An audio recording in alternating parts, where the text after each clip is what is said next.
কবর প্রতিদিন 10টা বাক্য বলে বলে ডাকে। তার মধ্যে 1 নম্বর, তাসআ আলা যাহরি ওয়া মাসিরুকা ফি বাতানি। আমার পিঠের উপরে দৌড়াদৌড়ি করতেছিস তোরা, এত অহংকার। আমি কবরের পিঠের উপরে এত ভাবসাব তোর, কিসের এত অহংকার তোর? ওয়া মাসিরুকা ফি বাতানি, কালকে আমার পেটে তুই আসবি, কালকে। ঠিক কিনা কথা বলেন না? কালকে আসবি আমার পেটে তুই, কবর বলছে। 2, ওয়াত্তাসআ আলা যাহরি ওয়া তুআযাবা ফি বাতানি।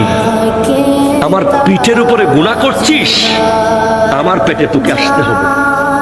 কবর বলছে ওয়াতানদিমু আলা যাহরি, আমার পিঠের উপরে হাসি ঠাট্টা মজাক করছিস। ওয়াতাবকি ফি বাতানি, আমার পেটে তোকে কাঁদতে হবে। হ্যাঁ, জি, না না না, মুসলমানের ছেলেকে আল্লাহ হাসতে বানায় নাই।